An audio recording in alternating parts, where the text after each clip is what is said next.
Hello, everyone, and welcome back to the Commander's Forge. My name is Andy Bentley, and the Forge is an area for me to talk about magic, Commander, and anything else while I try and keep this sham of a mental health in check. Now, I just want to start this week by saying I am not in a good place. I'm so tired, and I'm just trying to keep my head above water. But that's kind of what the podcast is for. It's an area for me to just kind of sit down and talk. Because I don't actually do that much outside of this. I tend to keep to myself. That said, I could really use a hug right now. But I persevered. Life hasn't killed me yet. But anyway, I did want to talk very briefly about the perils of being a deck builder like I am. I'm a brewer. I constantly get ideas. I'm constantly tearing decks apart, putting decks together. It can get to be a lot. And sometimes you just have to realize when to not put together a deck. When to say, hey, I like that idea, but maybe now's not the time for it. I'm sitting at my desk right now and I'm literally looking at a half-finished goblin deck that I was starting to put back together.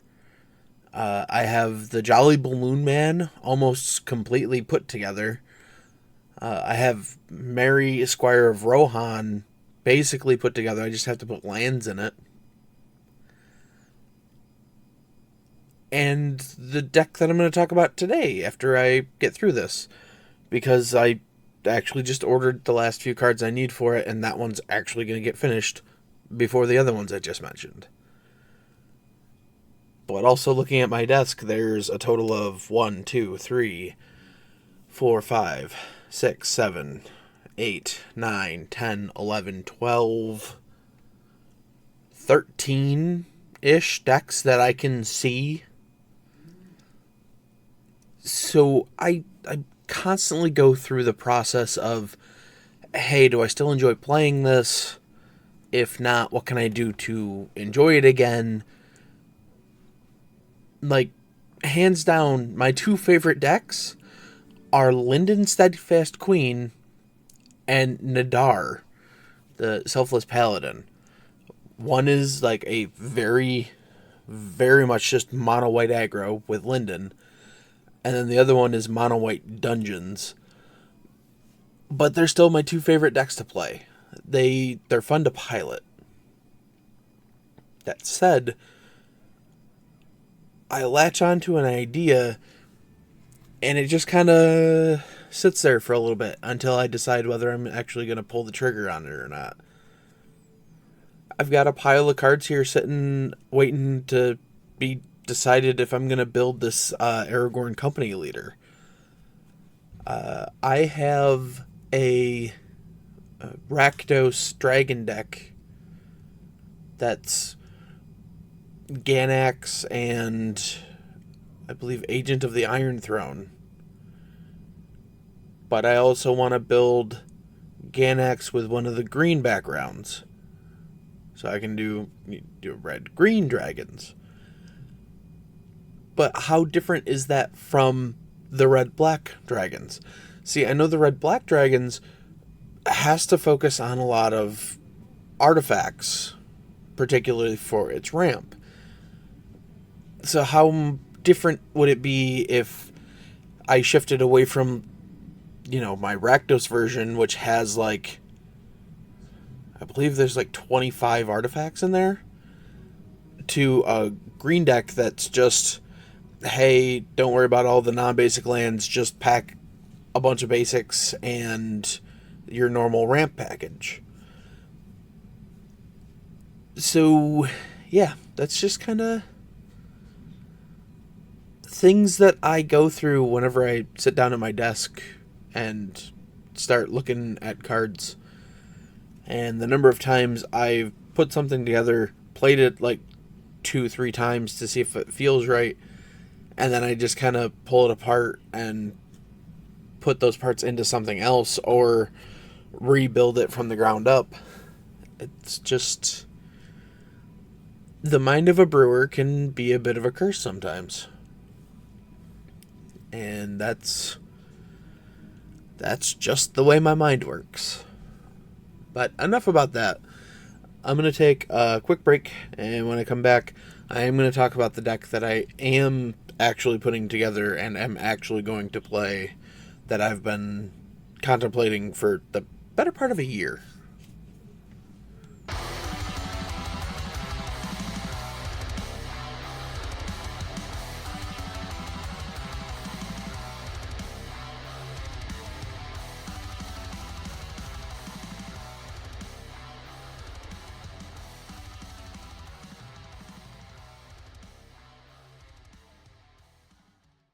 And welcome back. Now, this deck that I'm going to talk about has been kind of on the back burner for a little bit because, well, a few reasons. One, I was looking into how the interactions between amass orcs and amass from, the one that makes the zombie token, to see how they react together.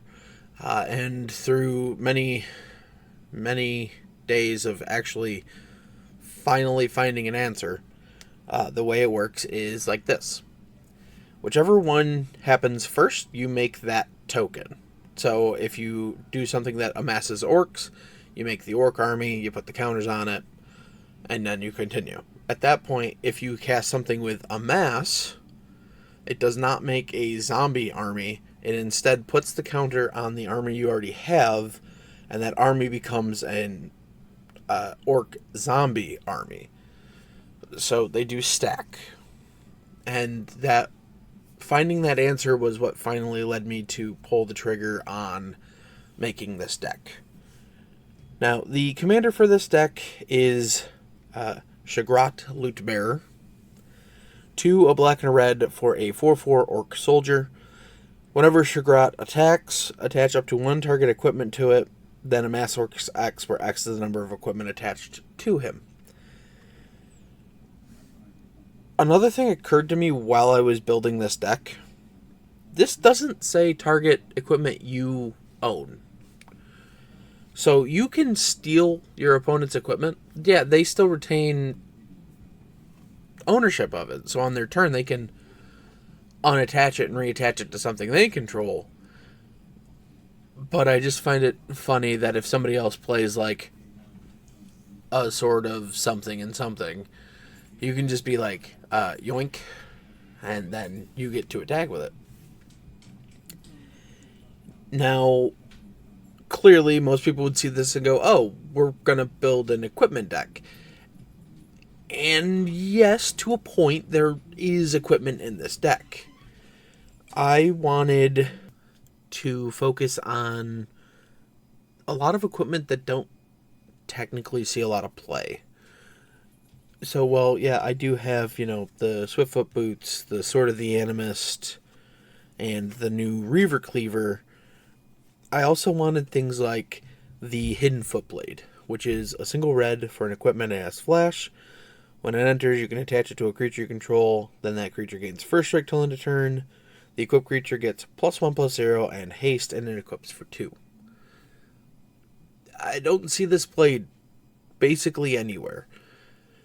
And to that same kind of sentiment, I wanted things that would allow my commander to attack immediately if he gets removed and comes back. So that meant things that are going to give us haste. So things like Ring of Valkas, which is just a cheap equipment that gives a creature haste, but also has the added benefit of if the creature it's attached to is red, it gets a +1/+1 counter at the beginning of the upkeep. Now, technically there's 2 rings that would do this. There's the red one that I mentioned, there's also the black one. But there's one for every color. And I'm actually putting them all in this deck. Even if I don't get the added +1/+1 counter from them, they all bring something to the table. Like, one gives vigilance, one gives, I believe it's trample, and then another one allows you to regenerate. There's just, they all give a benefit of one kind or another. We're also going with more things that are going to give us, the haste, like Fleetfoot Sandals, the Crystal Slipper, the Cloak with the Bat. It's just, they're all kind of different shades of the same thing. Now, the other part of what we're actually doing with this deck is orcs. So, in addition to making the orc armies and just trying to make them huge, we're actually just adding orcs to the deck so that it's, orcs. So, a few of the orcs that we have going into this deck are things like Mauher Orokai Captain, which is black and red for a 2/2 orc soldier with menace. If 1 or more +1/+1 counters are put on an army, goblin, or orc you control, that many +1/+1/+1 counters are put on instead.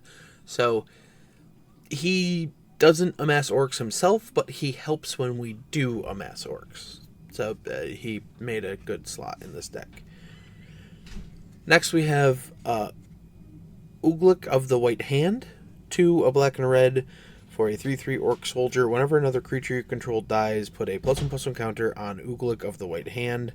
If that creature was a goblin or orc, put 2 counters on Uglik instead. So he benefits from people interacting with our board. And that just kind of made sense to put him in here. Next up we have Gorbag of Minas Morgul, 1 and a black for a 2/2 orc soldier. Whenever a goblin or orc you control deals combat damage to a player, you may sacrifice it. When you do, you can choose to either draw a card or create a treasure token. So if we have ways to continually amass orcs, there's no reason to not, attack, it hits, cool, let's just sacrifice it and then do it again. With things like, I think the best one I have is the Fall of Cairn Andros, followed by, my commander. So the Fall of Cairn Andros is 2 and a red for an enchantment. And it says, whenever a creature an opponent controls is dealt excess non-combat damage, amass orcs X, where X is that excess damage. Do I have a ton of damaging spells in here? No.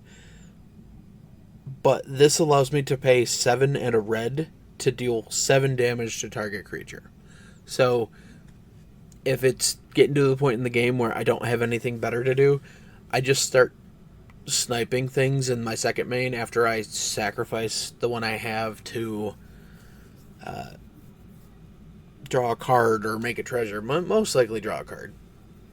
And then I just pay 8, dome something for 7, and if it's, a 1/1 through a 7/7, it just deals with it.